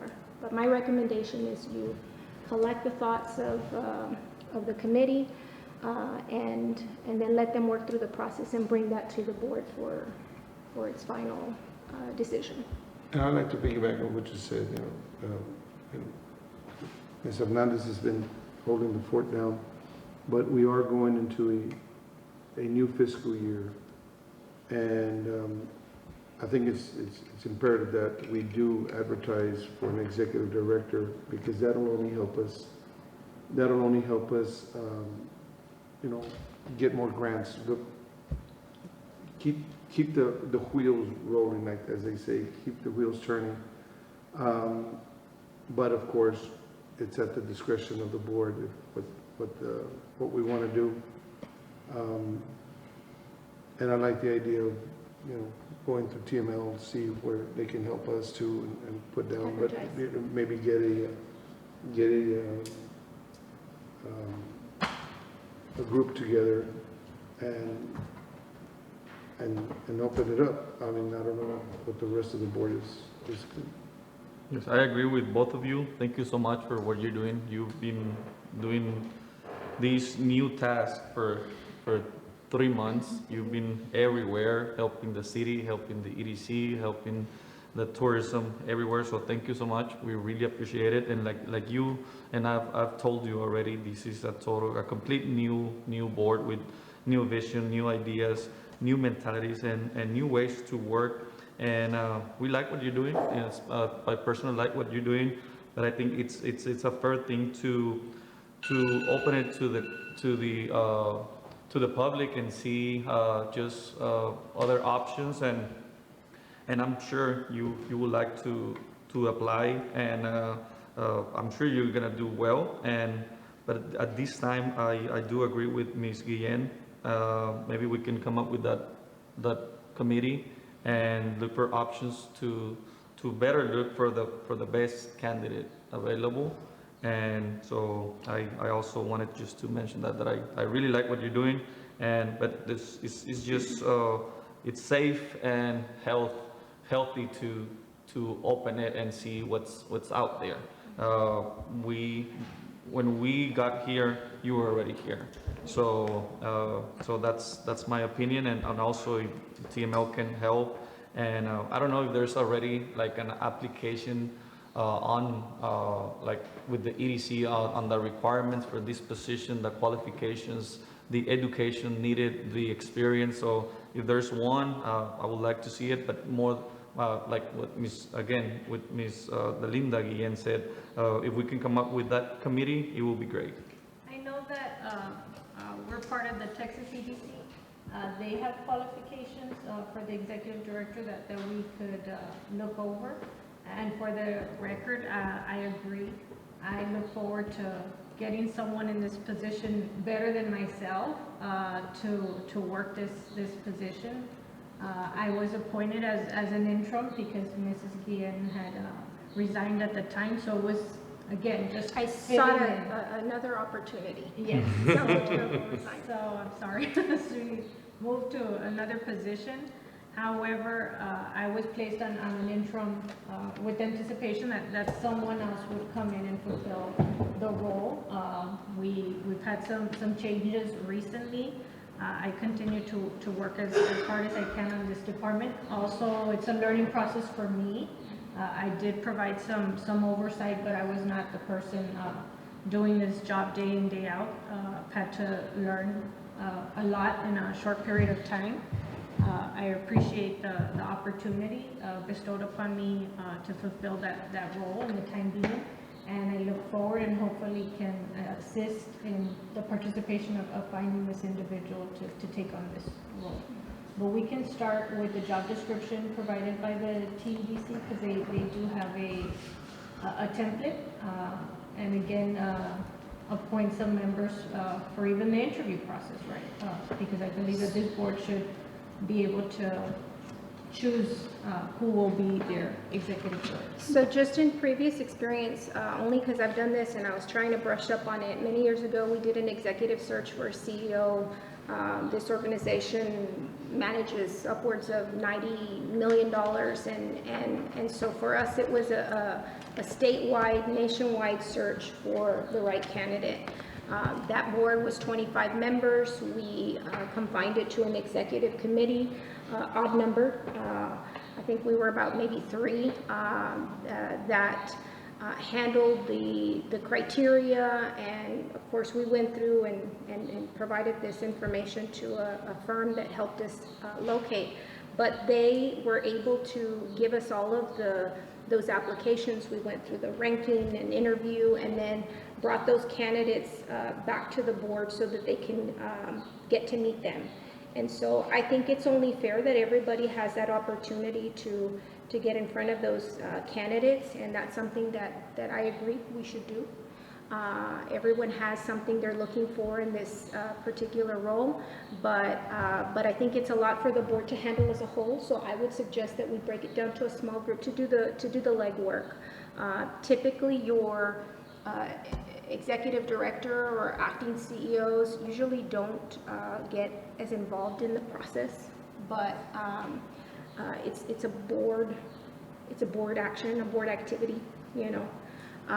But like collecting those that information for this committee to look at, I think that would be very helpful because that's something that this committee would need to do. So with that being said, I believe we should look at most 3 members of this board to take on that role, to kind of collect these criteria, and then finalize it or fine tune it. We can always bring it back to the board and discuss it, and then put it out for advertisement when it's ready.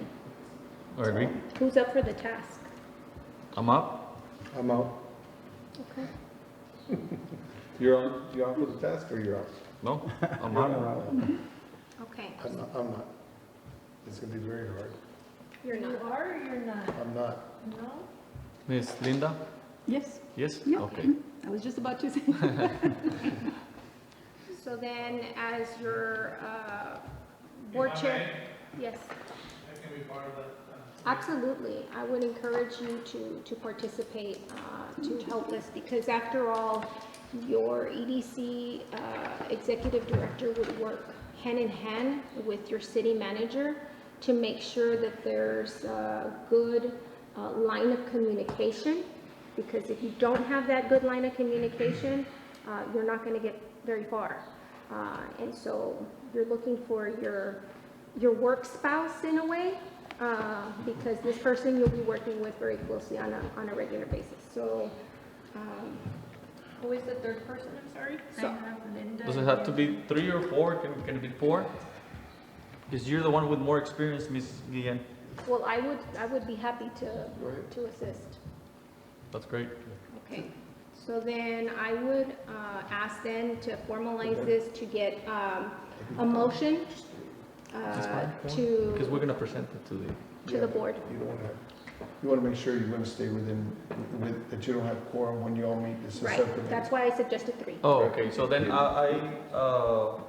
You wanna make sure that you don't have quorum when you're meeting. She could subcommittee. yeah, guide but no, us. but Mr. Milan is not part of the... No, but he's number 4.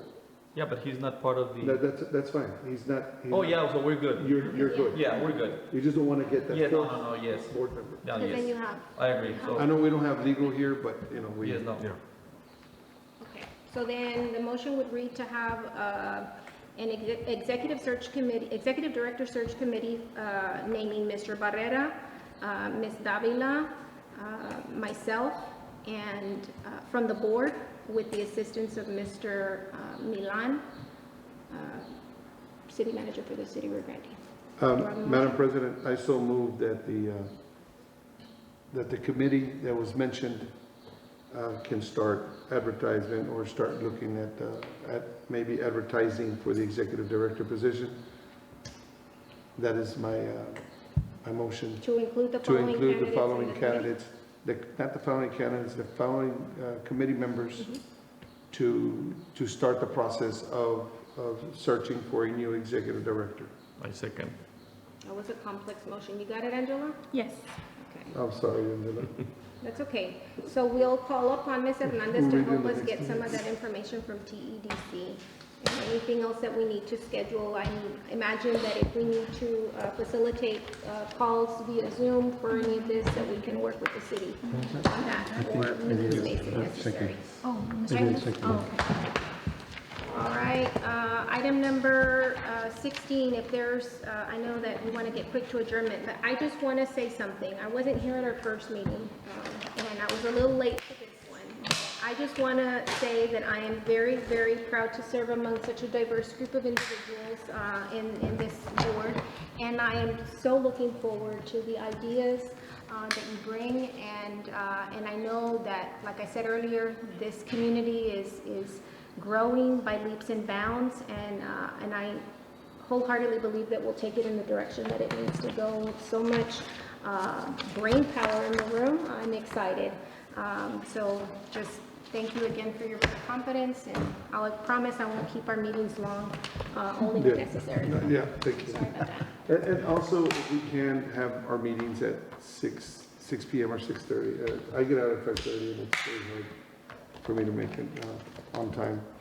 Today I was able to get out early, but I have a complaint for TxDOT because it took me anyway, forever as with those I'm lights. not in TxDOT cap right now. I don't have a Needs to TxDOT. update, needs to start up a little. I'm an EDC member. No, but I think a little bit later, even if it were 5:30 or 6, would give us more time to get through the. 5:30 or we want 6 o'clock? 6 o'clock is better because I get out of it. I mean, everybody can go home at 5 o'clock and, freshen up and then come to a meeting. Not rush over 5:30 is here. better for me. I Not have me. a family to feed. I would have to come straight You're over waiting here. with hungry. All right. 6:30 leave. Item 11 is adjournment. Do I have a motion to adjourn? So move. I second. Second. All those in favor? Aye. Signify by aye. Those against, same sign.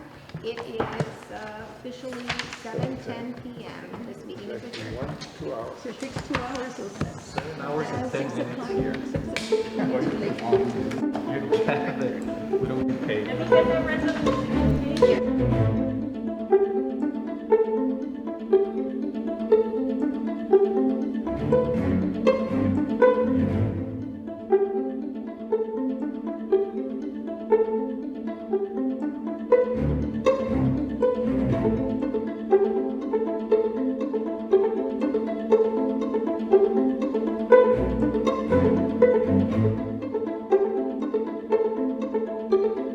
Thank you.